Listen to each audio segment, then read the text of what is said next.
ലീഗിൻ്റെ മൂന്നാം സീറ്റ് ആവശ്യം കഴിഞ്ഞ ദിവസം മാത്രമല്ല നേരത്തെ തന്നെ യു ഡി എഫിൻ്റെ യോഗങ്ങളിലും അല്ലാതെ തന്നെയും പരസ്യമായി ലീഗ് ഉന്നയിച്ചിട്ടുണ്ട്. കഴിഞ്ഞ ദിവസം യു ഡി എഫിൻ്റെ ഏകോപന സമിതി യോഗത്തിൽ ഇത്തരം കാര്യങ്ങൾ ഉയർന്നു വന്നു. പക്ഷേ ഉഭയകക്ഷി ചർച്ചകൾ ഈ മാസം അവസാനത്തോടു കൂടി ആരംഭിക്കാം, ആ ഉഭയകക്ഷി ചർച്ചകളിൽ കാര്യങ്ങൾ തീരുമാനിക്കാം എന്ന തരത്തിലാണ് ഇന്നലെ പിരിഞ്ഞത്. പക്ഷേ യു ഡി എഫിൻ്റെ കൺവീനറോട് മാധ്യമപ്രവർത്തകർ ഈ ചോദ്യം ചോദിച്ചപ്പോൾ അദ്ദേഹം അത് പൂർണ്ണമായി നിഷേധിച്ചു. എം എ ഹസൻ പറഞ്ഞത് അങ്ങനെ ലീഗ് മൂന്നാം സീറ്റ് തങ്ങളോട് ഇതുവരെ ഔദ്യോഗികമായി ചോദിച്ചിട്ടില്ല, മാധ്യമങ്ങളോട് ചോദിച്ചെങ്കിൽ നിങ്ങൾക്കേ അതറിയാവൂ എന്ന മറുപടിയാണ് എം എ ഹസൻ നൽകിയത്. പക്ഷേ ലീഗ് പുതിയ സീറ്റ് ഡിമാൻഡ് ചെയ്യുന്നുണ്ട്. കാരണം ലീഗിൻ്റെ നിലവിൽ രണ്ട് സീറ്റുണ്ട്. ഒപ്പം തന്നെ വയനാട് രാഹുൽ ഗാന്ധി മത്സരിച്ചില്ല എങ്കിൽ ആ സീറ്റോ, ഒപ്പം തന്നെ വടകരയോ കണ്ണൂരോ പുതുതായി നൽകണം. ഈ കേന്ദ്രങ്ങളിലൊക്കെ തന്നെ ലീഗിന് ശക്തി ഉള്ള പ്രദേശങ്ങളാണ്.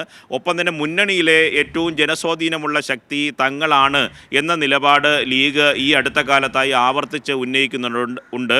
അതുകൊണ്ട് ആ ഡിമാൻഡിൽ നിന്ന് പിന്നോട്ട് പോകാൻ ലീഗ് സാധ്യതയില്ല. അതുകൊണ്ട് ശക്തമായ വാദമായിരിക്കും ലീഗ് ഇക്കാര്യത്തിൽ ഉന്നയിക്കുക. ഒപ്പം തന്നെ നേരത്തെ ഈ കെ എം മാണിക്ക് നൽകിയിരുന്ന, മാണി കോൺഗ്രസിന് നൽകിയിരുന്ന സീറ്റുണ്ട്. ആ സീറ്റ് മധ്യ കേരളത്തിലെ കോട്ടയം സീറ്റായിരുന്നു. പക്ഷേ അവർ എൽ ഡി എഫിലേക്ക് പോന്ന ശേഷം കേരള കോൺഗ്രസ് തന്നെ വേണം എന്ന നിലപാട് പി ജെ ജോസഫ് ആവശ്യപ്പെടുന്നുണ്ട്. അങ്ങനെ രണ്ട് സീറ്റിൻ്റെ കാര്യത്തിൽ വലിയ തരത്തിലുള്ള തർക്കത്തിന് സാധ്യതയുണ്ട്. അത് സ്വാഭാവികമായും ഉഭയകക്ഷി ചർച്ചകളുടെ തീയതി അടക്കം തീരുമാനിച്ചത് ഇക്കാര്യത്തിൽ ഘടകകക്ഷികളുടെ അതൃപ്തി പരിഹരിക്കുന്നതിന് വേണ്ടിയിട്ടാണ്.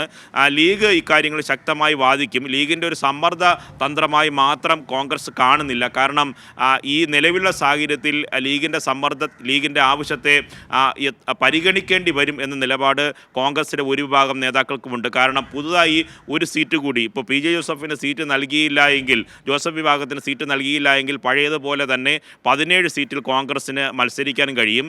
ഒരു സീറ്റ് ആർ എസ് പിക്ക് നൽകുന്ന കൊല്ലം സീറ്റും ബാക്കി വരുന്ന 2 സീറ്റായിട്ടുള്ള ലീഗിൻ്റെ സീറ്റും. അങ്ങനെയാണെങ്കിൽ 17-ൽ വലിയ കുറവ് കോൺഗ്രസിന് വരില്ല. അതുകൊണ്ട് ലീഗിന് പുതുതായൊരു സീറ്റ് നൽകണമെന്ന ഡിമാൻഡ് ഉഭയകക്ഷി ചർച്ചകൾക്ക് മുമ്പ് തന്നെ അനൗപചാരികമായി പല കോൺഗ്രസ് നേതാക്കളെയും ലീഗ് അറിയിച്ചിട്ടുണ്ട്. ഉഭയകക്ഷി ചർച്ചകൾ ഈ മാസം അവസാനത്തോടു കൂടി ആരംഭിക്കും.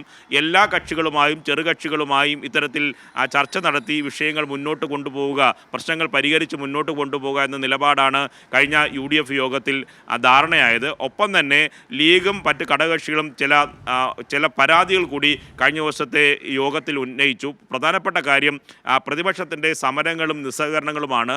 അത് ജനങ്ങൾ ഏറ്റെടുക്കുന്ന തരത്തിലേക്ക് പോകുന്നില്ല. കുറ്റവിചാരണ സദസ്സ് സമ്പൂർണ്ണ പരാജയമായിരുന്നു എന്ന് ഘടകകക്ഷികൾ മുന്നോട്ട് വച്ചു. കോൺഗ്രസും ചില കാര്യങ്ങളുടെ അതിർത്തി ഈ ഘടകകക്ഷികൾക്കെതിരെ പറഞ്ഞു. കാരണം കോൺഗ്രസിൻ്റെ മാത്രം പരിപാടിയായി മാറി പല സ്ഥലങ്ങളിലും ഈ പറഞ്ഞ അസംബ്ലി മണ്ഡലങ്ങളിൽ ചില നവകേരള സദസ്സിൽ പങ്കെടുക്കാൻ സന്നദ്ധമായ ചില നേതാക്കളടക്കം ഈ പറഞ്ഞ പ്രദേശത്തെ പരിപാടിയിൽ ഈ കുറ്റവിചാരണ സദസ്സിൽ അതേ തരത്തിൽ ഗൗരവത്തോടെ കണ്ടില്ല എന്ന വിമർശനം കോൺഗ്രസ് മുന്നോട്ട് വച്ചു. മറ്റൊരു പ്രധാനപ്പെട്ട കാര്യം, കോൺഗ്രസ് നയിക്കുന്ന KPCC നയിക്കുന്ന സമരാഗ്നി എന്ന ജാഥയാണ്. ആ ജാഥയിൽ പ്രതിപക്ഷ നേതാവ് വി ഡി സതീശനും സമരനായകനാണ്. തെരഞ്ഞെടുപ്പ് ഫെബ്രുവരി അവസാനത്തോടെ പ്രഖ്യാപിച്ചാൽ ചിലപ്പോൾ ജാഥ നടന്നെന്ന് തന്നെ വരില്ല. ഈ പ്രതിപക്ഷ നേതാവ് അടക്കം പങ്കെടുക്കുന്ന ജാഥയാണെങ്കിൽ നേരത്തെ തീരുമാനിച്ച് UDFൻ്റെ ഒരൊറ്റ ജാഥയായി നടത്താമായിരുന്നില്ലേ എന്ന ചോദ്യം ചില ഘടകകക്ഷികൾ മുന്നോട്ട് വെച്ചു. പക്ഷേ നേരത്തെ പ്ലാൻ ചെയ്ത സമയക്രമത്തിൽ വന്ന പ്രശ്നമാണ്. നിയമസഭാ സമ്മേളനം വരുന്നുണ്ട്, അതുകൊണ്ട് സമയത്തിൻ്റെ ചില പ്രശ്നങ്ങളുണ്ട് എന്നതാണ് കോൺഗ്രസ് ഇതിന് മറുപടിയായി നൽകിയത്. അതുകൊണ്ട് എല്ലാ പ്രദേശങ്ങളിലും ഘടകകക്ഷികളുടെ പ്രാതിനിധ്യം കൂടി വേണം. കോൺഗ്രസ് നയിച്ചിരുന്നാലും വി ഡി സതീശൻ കൂടി നായക സ്ഥാനത്തുണ്ട്. അതുകൊണ്ട് ഘടകകക്ഷികൾ അതാത് പ്രദേശത്ത് സ്വാധീനമുള്ള സ്ഥലങ്ങളിൽ ഘടകകക്ഷികളുടെ പ്രാതിനിധ്യം കൂടി കോൺഗ്രസിൻ്റെ ജാഥയ്ക്ക് വേണം. എല്ലാ തരത്തിലുള്ള പിന്തുണയും വേണമെന്നാണ് വി ഡി സതീശൻ യോഗത്തിൽ അഭ്യർത്ഥിച്ചത്. വലിയ തരത്തിലുള്ള വിമർശനങ്ങളുണ്ടായി. ഒന്ന്, ലീഗിൻ്റെയും മറ്റ് ഘടകകക്ഷികളുടെയും അധിക സീറ്റ് സംബന്ധിച്ച ചർച്ച കീറാമുട്ടിയായി നിൽക്കുന്നത് കൊണ്ട് തന്നെ അതിനു വേണ്ടിയിട്ടുള്ള ഉഭയകക്ഷി ചർച്ച ആരംഭിക്കാൻ തീരുമാനിച്ചു. മറ്റൊന്ന്, നവകേരള സദസ്സുമായി ബന്ധപ്പെട്ട വിമർശനമാണ്.